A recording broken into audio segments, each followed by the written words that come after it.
Ave Maria in the Afternoon is a co-production of Ave Maria Radio and EWTN Radio and carried across the EWTN Global Catholic Radio Network.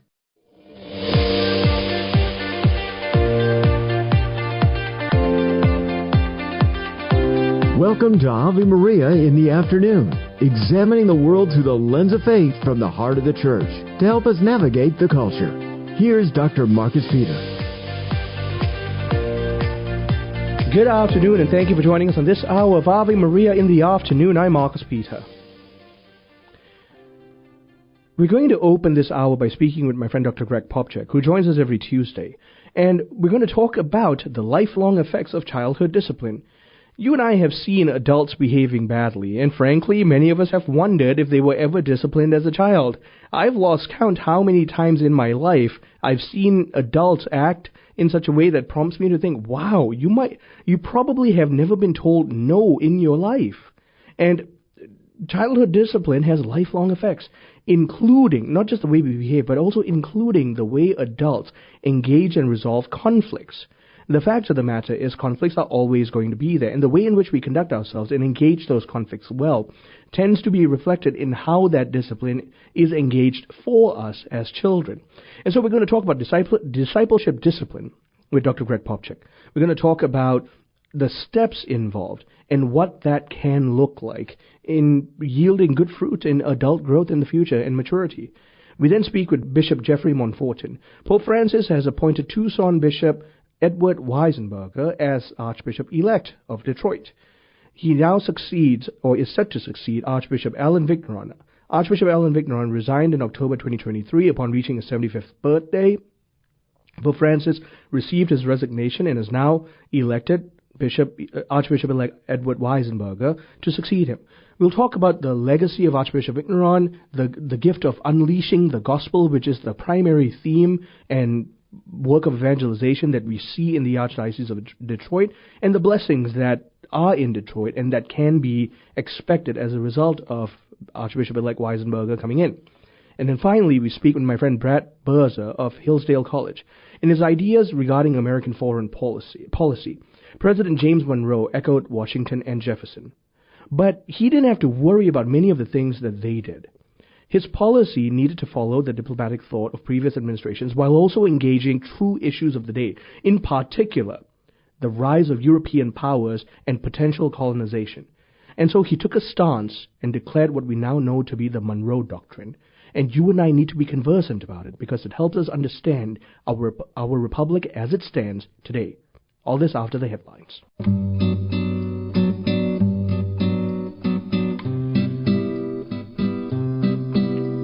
Good afternoon and welcome back. I'm Marcus Peter. You and I have undoubtedly seen adults behaving badly, and we sometimes wonder if they were ever disciplined as children. It's become a bit of a trope, and yet it's very true because childhood discipline has lifelong effects, not just in how we behave, it also predicts the way we resolve conflicts as adults. We discuss discipleship discipline with Dr. Greg Popcak, who joins us every week, founder and director of CatholicCounsels.com with his bride Lisa Popcak, and he and his bride Lisa are the hosts of More to Life, a call-in advice program that's produced by Ave Maria Radio and EWTN, and they're also the developers and producers of the Catholic HOM app, the Catholic Home app, a resource helping Catholic families thrive. Greg, thank you very much for joining us. How are you? I'm very well, Marcus. Thanks for having me. Well, always a joy to speak with you. And this is a topic that you and I have anywhere from spoken about to joked about in the past, but sometimes you do look at adults wondering, gosh, did anyone say no to you as a child ever? That's true. But, you know, one of the things that people don't often understand is the way we're disciplined tends to become the way we resolve conflicts in marriage as adults. You know, because the way we're disciplined teaches conflict management, or sometimes it doesn't teach conflict management.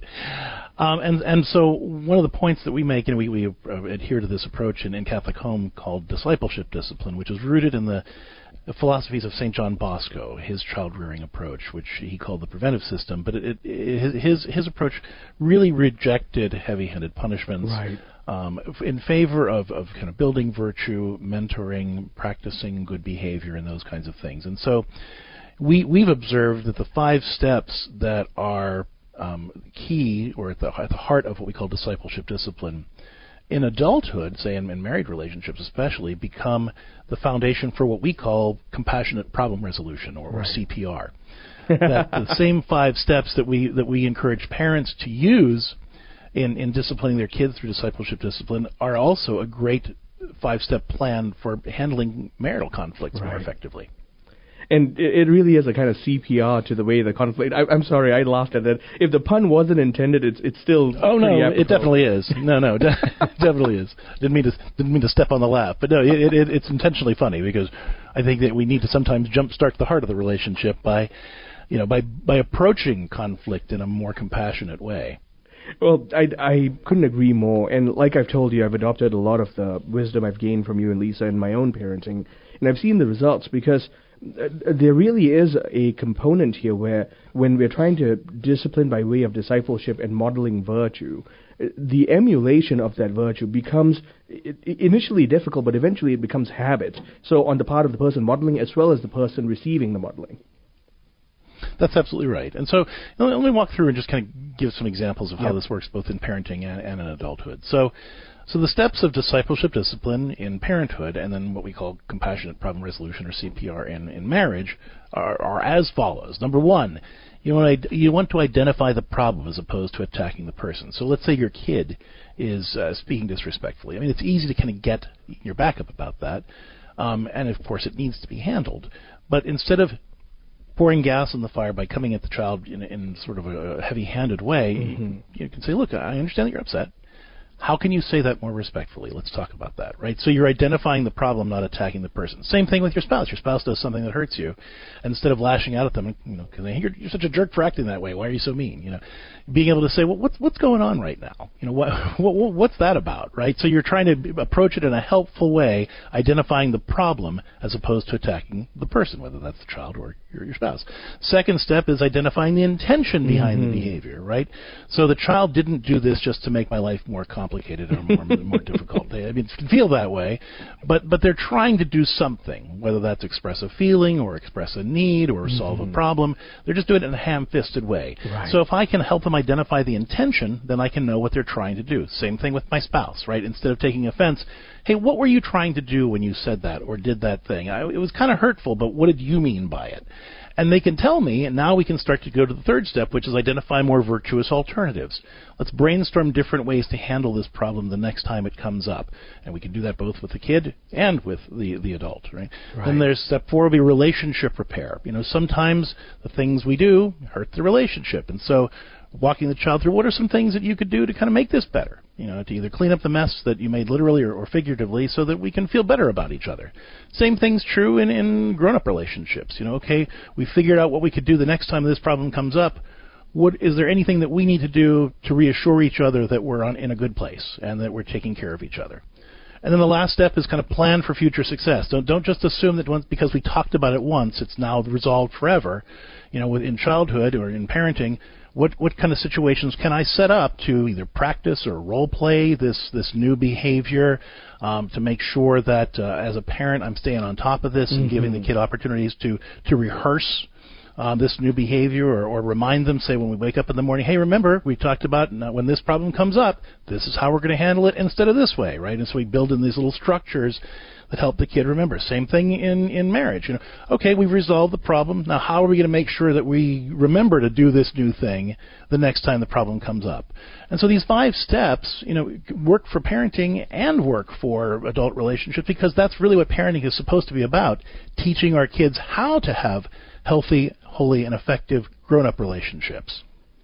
And really, if we adopt all of this, I recall, even as you're talking, I'm having flashbacks to some of the students I taught all the way up till the high school level, age 18, and you realize that not mastering these steps manifest themselves in the way they conduct themselves in conflict resolution, even up to the point of graduation and after. Well, that's absolutely right. I mean, again, people tend to think that parenting is just about stopping bad behavior. Right. And if that's our expectation, then we can use a whole bunch of tools that are just focused to that purpose. But really, parenting is not just about stopping bad behavior. It's about helping this child learn how to have relationship and have healthy relationship skills. And so a lot of parenting involves teaching kids how to manage conflict and solve problems. Yep. And those lessons are going to follow them for the rest of their lives. We can either teach them healthy ways to solve conflict and manage problems and resolve issues, or we can just teach them unhealthy things by just focusing on stopping the behavior. And so I often in marriage counseling, I talk to lots of couples who are just focused on stopping the behavior. My spouse upset me, so now we stop that.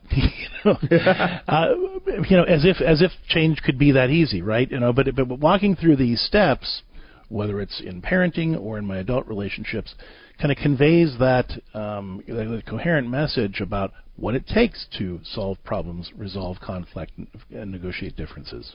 And I'm glad that you already brought up the marriage component, because the way we're disciplined as children eventually translates into the way we conduct ourselves as adults. So in our college career, our eventual work career, but also in our marital relationships, if we don't unlearn bad habits to relearn new habits, we carry them forward because they've become a part of how we resolve conflict.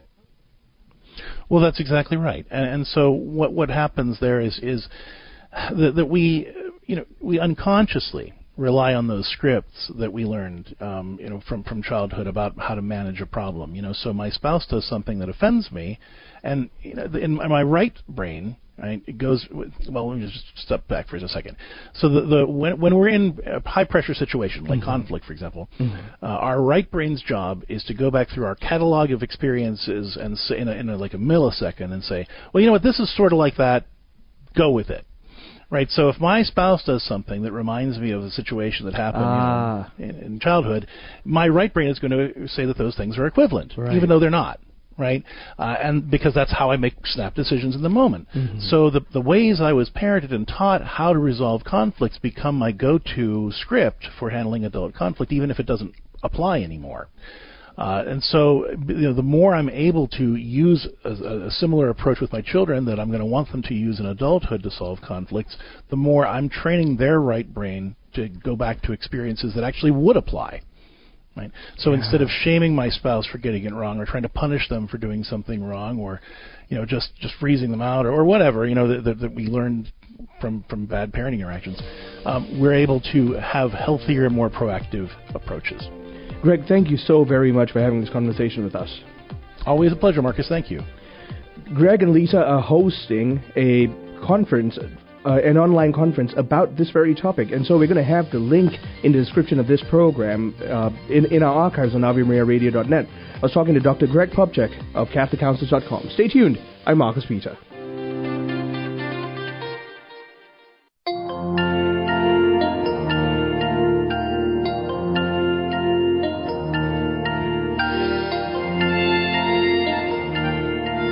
Good afternoon and welcome back.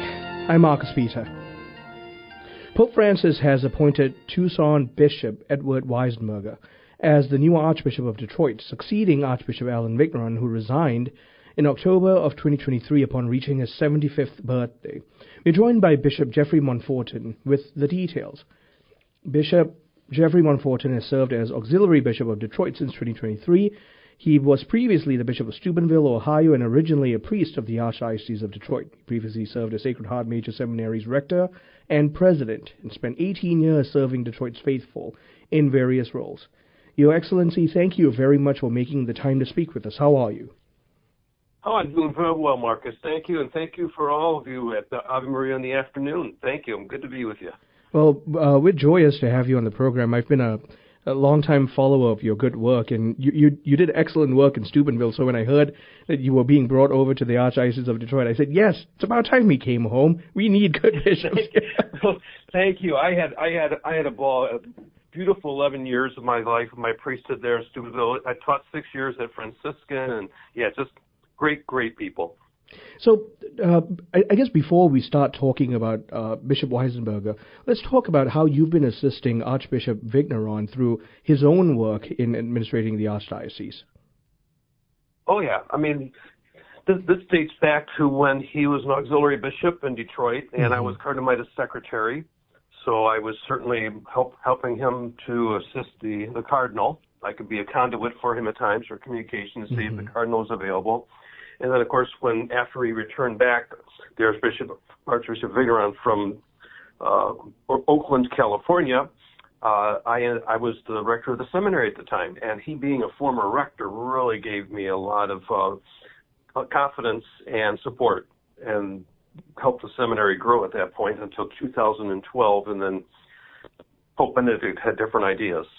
But we were still in the same region, so my being in Ohio, so Region 6 is Ohio and Michigan, so I had a chance still to see the Archbishop from time to time, and we would work together, the various bishops of the region. Mm-hmm. And we all traveled together to Rome back in 2019 for the Ad Limina. Bishop Monforton, Your Excellency, if I may say so, as a man who appreciates the formation of education in the Catholic faith, I'm very thankful for the immense work that you did, that Bishop Archbishop Alan Vigneron did, in really spearheading and expanding the wondrous work that's being done at Sacred Heart Major Seminary. I'm from Malaysia. I'm from Kuala Lumpur, Malaysia, and I can tell you that Sacred Heart is the gold standard for seminary Catholic education in the world as far as international contexts are concerned. Oh, I'm very pleased to hear that. When I came on, I followed the Archbishop as well as Father Boguslavski. Mm-hmm. When I came on, I saw the excellence at the seminary. My thought was, don't mess this up. It's just outstanding. The people, having the Mary Healy's there. Yeah. Just Bob Fasticis.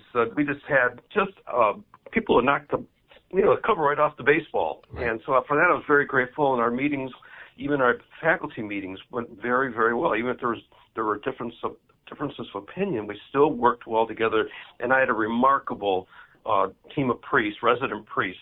And just a real quick thing, when I would visit all the sponsoring bishops each year, thanking them for the seminaries they sent and asked, please send more. And I had one complaint, only one. A certain bishop said, I like all of you. You're really focused on the truth and pastoral care, but I have one problem. And I go, what's that? He goes, you're priests that live there. I go, you do? I'm thinking, my gosh, what is it? And he said, they're too young. And I said, Your Excellency, I go, give us time. So he enjoyed it. But, it was I really felt I was just blessed with such a good team and a family of people there, and the seminarians and the priests that certainly came through there. It is the gold standard without question. Of course, now I'm a little more opinionated being back here in Detroit, too. So thank you, Marcus. So you couple that with the other embarrassing wealth of riches that we have with the Archdiocese of Detroit. Just early last year, the Cathedral of the Most Blessed Sacrament in Detroit, we got 14 first-class relics of each of the apostles. I mean, very few archdioceses get that claim to fame. It's nice to have the connections. We have good people. They know where to look as well. So we have the 12 apostles that line the inside of the church that came from another church that was closed years ago, and it really looks beautiful. So it's into this wonderful archdiocese that's doing a lot of good work, including Archbishop Vigneron's great mission, Unleash the Gospel, that now we have Archbishop-elect Edward Weisenberger coming in. So tell us about the hopefulness that this is injecting into the diocese, into the archdiocese. Well, it all began, we had Synod, and that was remarkable. It's definitely one of the hallmarks, too, of Archbishop Vigneron's work, not to mention the education, reaching out to the parishes and all the Catholic institutions and entities. But it comes down to how can we better serve, and basically unleashing the gospel is a perfect phrase to say, how are we holding back? And what can we do to change things? And I think Archbishop Weisenberger, he brought up a very fine point, mentioning that we need to reestablish community. Right. And that's definitely right in the wheelhouse of Archbishop Vigneron when it comes to reaching out to others. That the ideas come from the grassroots, and that's what the whole Synod did, and that's why we have the document, of course, when it comes down to unleashing the gospel. Yeah. And now there's a pastoral letter the Archbishop just sent out, timely letter, just reminding us that we all have a role in the evangelization of the people with whom we encounter. Yeah. And the Archbishop is really very Weisberger is very important because of his outreach to those people on the peripheries when he was in Tucson. Right. He recognized he's out there in the field, and that's exactly what we need as well. And if I may just ask that you expand on that, to be very honest, you hit the nail on the head. One of the things that marks the Archdiocese of Detroit, I think pretty much as soon as you come into contact with it, is that evangelization for the salvation of souls as expansively as possible is the driving mission of the Archdiocese. So tell us more about that and how Archbishop-elect Weisenberger is going to be such a wonderful blessing to that. Well, his experience, I mean, you can see that the joy of the gospel is in his personality, and that's huge because basically, from anybody who is a credible missionary disciple, they realize that someone has to look at you and say, "I want that." Right. It's not that they're going to frighten them away. You don't get them to heaven. Hell, you bring them, you create saints, and that's what we're looking at, saying, how can we assist our brothers and sisters? And the attitude is crucial. And we certainly saw that today at the press conference from the Detroit Lions baseball cap that he came out with, just lightening the tone in the room, realizing that, again, we're trying to reach out to our brothers and sisters, and every one of them matters in our lives. And it's going to take work. Both he and Archbishop Vigran personify the fact that Jesus never said, go out there and basically convert the nations and it'll be easy. You're not going to have a problem. It was exactly the opposite. It's the point of recognizing that everybody here has their own special set of gifts, and we all have a role. And I can certainly see our new Archbishop Weisenberger is going to find ways to tap that, to take a look and see just, where lie the gifts of so many and what's in place already, which Archbishop Vigran put in place, and now where do we take it to the next level? And that's exactly what the Archbishop was saying in his letter when it comes to our missionary preparedness when it comes to the parishes. Yeah. What is realistic so that we can share the supernatural? We can share the divine plan, the love of Jesus Christ himself. If I may pivot the conversation to your own participation in that mission, Your Excellency. I mean, you're a man who's devoted a lot of time to study. We're out of time in this segment. Thank you so much, Your Excellency, for making the time to speak with us. God bless you. Thank you, and have a blessed, extraordinary, ordinary time. You too, and I'm looking forward to speaking with you in the future. That was Bishop Jeffrey Monforton, Auxiliary Bishop of Detroit since 2023, previously the Bishop of Steubenville, Ohio. We've been talking about the recent election of Archbishop-elect Edward Weisenberger as new Archbishop of Detroit. Stay tuned. I'm Marcus Peter.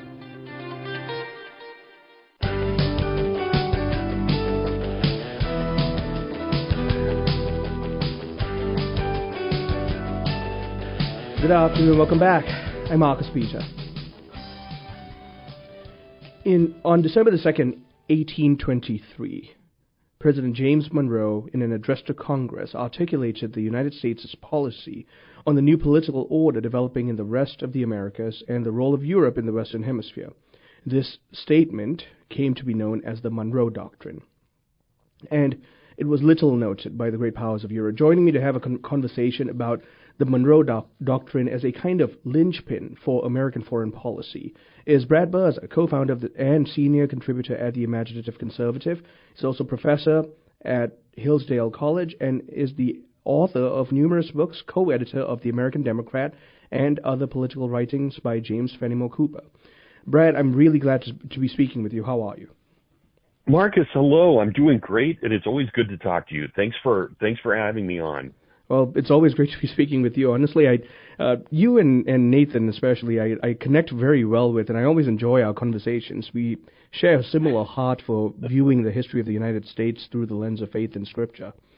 I want to just talk about the fact that the Monroe Doctrine by itself can seem like a purely secularist view of history. But when we understand the intent behind it, what it really sets up for is a kind of national level principle of subsidiarity. Yeah, that's really well put. So, I'd like to put this into context. One of the most interesting things about the Monroe Doctrine for me is that here we had just come out of the War of 1812, and Europe had come out of all the Napoleonic Wars. And we had declared independence, obviously, as early as July 4th, 1776. Actually, we did on July 2nd of 1776. We were the first to do that. And after we did that, Latin American powers started doing it very quickly as well. So your idea of subsidiarity makes perfect sense because we're really talking about local control. And one of the things that the Monroe Doctrine guaranteed was that we would have local control of the Western Hemisphere. And so it was celebrated not just as a United States victory, but as a North and South American victory as well. Right. And so much so when we think about the struggles that Monroe had to go through. Now, he's echoing sentiments that we see many of the Founding Fathers share, especially in terms of, like you mentioned, the development of the common good at the national level and understanding from there foreign relations as a result of that.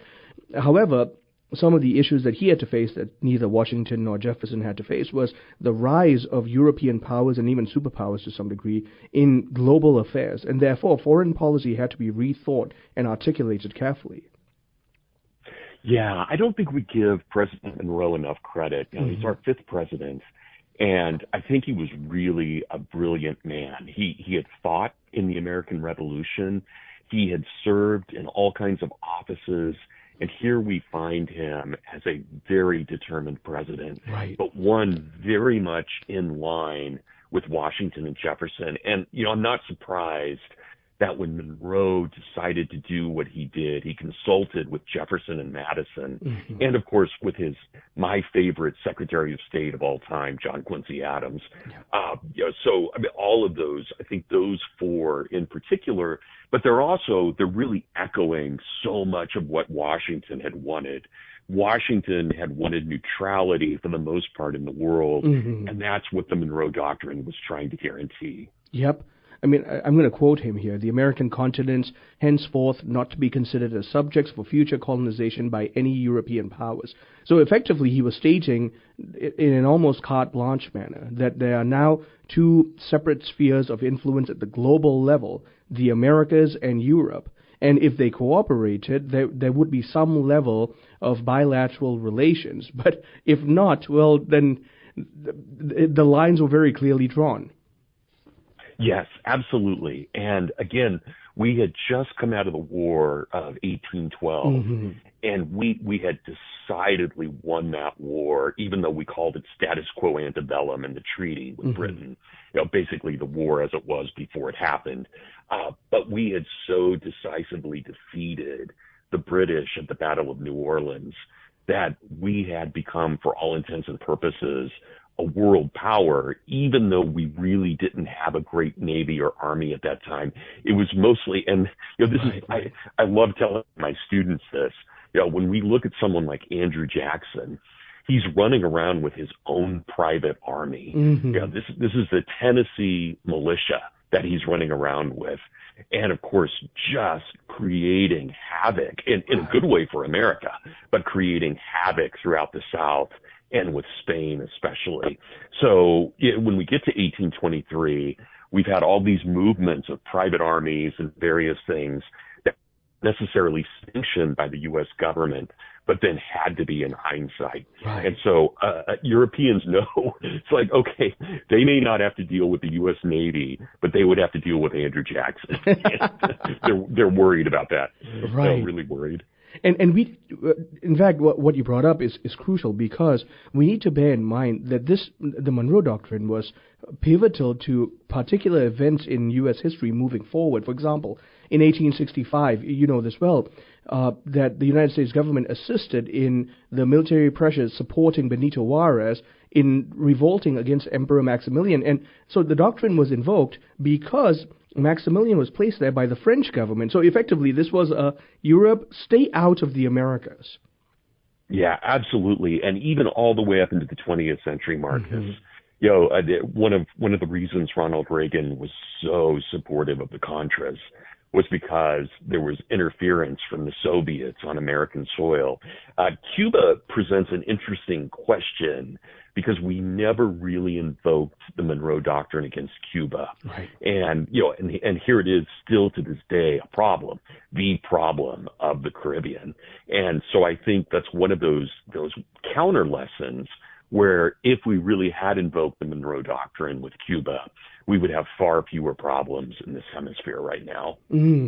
That's actually an interesting point. I've never thought of it that way, but I believe you're right, because we have invoked the Monroe Doctrine for all of the other republics that we possess. I mean, Chile, Colombia, Mexico, Peru, reluctantly to some degree, but the doctrine has been invoked. In fact, in 1904, when Roosevelt he gave his famous Roosevelt corollary. Many people might remember that, but we know well that it was an extension, or at least an overflow from the invoking of the Monroe Doctrine. Right. So I think there are numerous instances where it really has become essential for U.S. foreign policy. Yeah. So I want to ask then, given the fact that his policy was kind of sandwiched between this grand statement, do you think this is one of the reasons why most United States citizens don't think about the Monroe Doctrine? And when we think about... No, go ahead, please. No, I didn't mean to interrupt you, Marcus. I think that's an excellent question because, I think we're very conscious as Americans of our founding documents. Mm-hmm. We're very conscious of everything from the Declaration of Independence to the Bill of Rights. Right. But then for some reason, when we jump forward just a few presidencies, we do tend to forget as a people, we tend to forget that Monroe Doctrine. We don't celebrate it. And I would guess that there were other things going on at the time. So, for example, Missouri wanting to come in as a slave state in 1819, 1820. I think there were things that diminished American patriotism.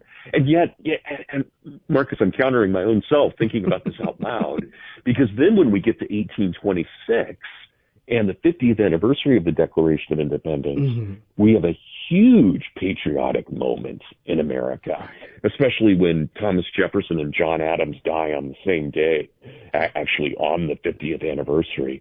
So I may be wrong about that.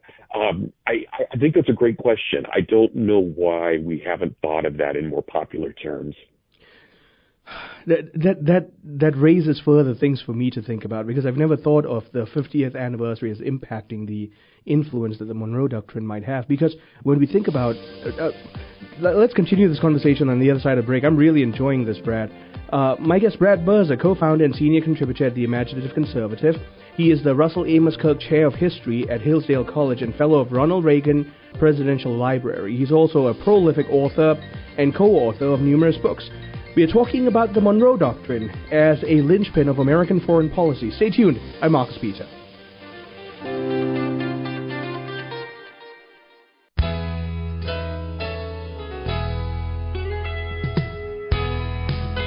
Good afternoon. Welcome back. I'm Marcus Peter. I'm speaking with my friend Brad Birzer, co-founder and senior contributor at The Imaginative Conservative, Russell Amos Kirk Chair in History at Hillsdale College. And we are talking about the Monroe Doctrine, which is a statement that President James Monroe gave to Congress that essentially contains the thrust forward of America's foreign policy. Now, Brad, I was going to bring up earlier, just before the break hit, that when we think about the United States' relationships with other nations even today, including things like our right in exercising an expansive establishment of the common good for international police power, curbing international wrongdoings so that we can further cement global peace and, rights of democracy and whatnot. These thrusts come from an invoking of the statements put forth in the Monroe Doctrine that we don't think about. Yeah, and I have to admit, Marcus, on just a personal level, I'm always a little uncomfortable with too much American interventionism. But we've been, since really Teddy Roosevelt, We have been so much involved in so many ways in the world. And of course, especially since the Cold War, with the end of World War II and our involvement with NATO. And I look back at someone like George Washington, and in his farewell address, and I love Washington, but in his farewell address, he says there are really three things we have to be extremely careful of as a people. One, we have to be careful of debt. Two, we have to be careful of creating political parties. And three, we have to be careful of entangling alliances with other powers. And it is pretty amazing that in so many ways, really since about 1946, 1947, and our joining of NATO, we've really gone against such a Washingtonian foreign policy. But I think that with something like the Monroe Doctrine, where we're really establishing sovereignty with our own sphere, that to me is an encouragement of Washingtonianism rather than a discouragement of it. Yep.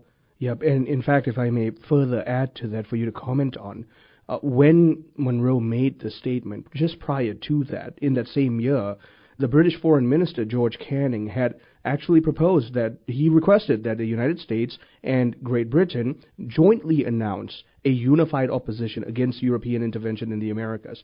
And so it was really John Quincy Adams, whom you rightly quoted earlier, that opposed this and encouraged Monroe to give the statement unilaterally on behalf of the United States. So that's very Washingtonian. There's a real sense of neutrality, but a declaration of strong borders in the process. Yeah, and I like to, I get to teach this. I have the privilege of teaching this at Hillsdale.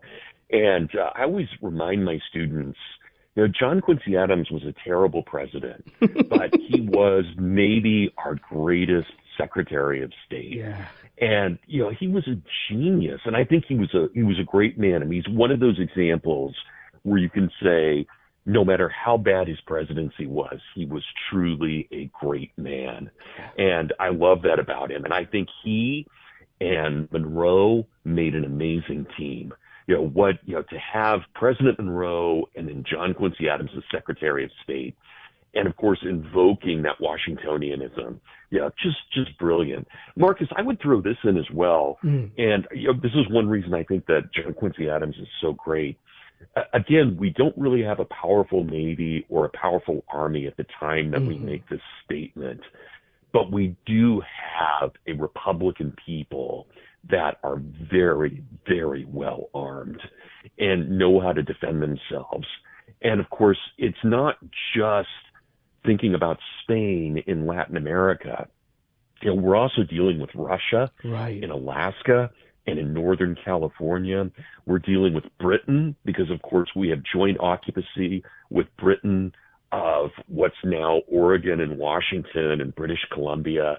So there's still a lot of rivalry, intense international rivalry for the American continent. So you've got the Spanish, you've got the Russians, you've got the British and the Americans, and it's not clear who's going to win in all of that. America is slow and steady, but it's still slow. And so it has to deal with these other powers. And I think we have to put the Monroe Doctrine in that context of recognizing that we are also moving from coast to coast and trying to figure out what our relationship is with these powers. Right. Okay, so considering what you just said, how much did the invasion of Florida, the attempt at making Florida, the Spanish Florida, and Monroe's response by sending Andrew Jackson there, how much did that influence his eventual declaration in the Monroe Doctrine? Yeah, and so the interesting thing, Marcus, is it's really unclear if Monroe sent Jackson or if Jackson invaded on his own. Oh, and there are real debates within the cabinet. So John C. Calhoun, who's Secretary of War, wants to arrest Jackson for having taken over Florida. And John Quincy Adams wants to pin a medal on him for having taken over Florida. So it's actually, this is Jackson being Jackson. Right. And he's really under no control at all. And it's only de facto that he becomes the governor of Florida, and then he becomes a military general in the U.S. Army, because up to that point, he's an independent actor. And post factum, however, we do know that Monroe publicly sided with Adams, who sided with Jackson. Right. Yes. And again, I think about that, Marcus. Mm-hmm. What a team up Right, to have Jackson on the loose, Gosh, to yeah. have John Quincy Adams as our Secretary of State, and to have James Monroe as our president. And, what a tragedy that in history we remember that John Quincy Adams and Andrew Jackson hate each other because of 1824. Mm-hmm. Look at how brilliant they were before that divide. Right. That I think that's a real shift in American history when that relationship falls apart. So going back to the strength that was declared in the Monroe Doctrine, even these issues of anywhere from questionable decisions to Jackson running off on his own, but trying to invade Florida before the Spanish completely took over Florida. In all of these circumstances, however, like you mentioned, we're seeing a United States that's there, burgeoning, but still not quite fully the United States yet. And it's in this milieu that the Monroe Doctrine becomes that first significant foreign policy statement.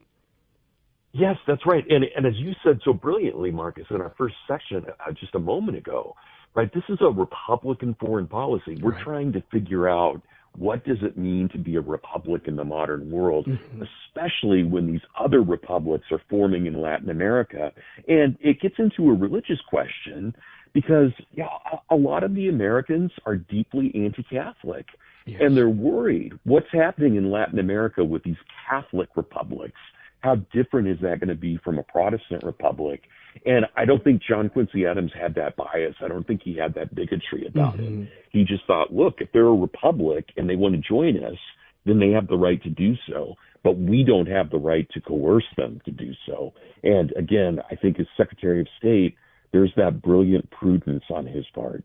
Can you share, just based on the exercise of that prudence, right? One of the key things about the Monroe Doctrine is the stalwart position of non-colonization of the Americas. But that's also juxtaposed with the notion of limited intervention, because the doctrine has been evoked for United States intervention in numerous other global affairs ever since. Right. And of course, we're going to see it more in the next 4 years. Yes.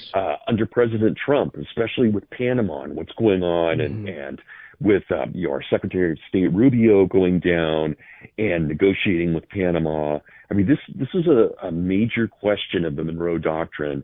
And I would say this, Marcus, I think, from just in hindsight here in 2025, looking back, I think that probably 80% of the time we have used the Monroe Doctrine for the benefit of the whole hemisphere.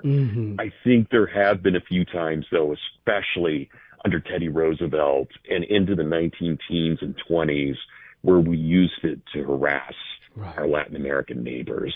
And so I think generally it's been a good policy, but there's no doubt that there's some criticism of it, and that criticism of it is not unfair. Right. Especially going back to what you shared earlier about Missouri wanting to be admitted as a slave state. This was a denial, we know, of the Northwest Ordinance. But even when we consider the fact that President Monroe actually just wanted nothing more to do with the issue, he just wanted the issue to be done and over with, because fixing the economy was not really going to happen in a perfect manner during his presidency. Yet this was the response, and we thank God for it. Yeah, absolutely. Absolutely. I think it was a stroke of genius.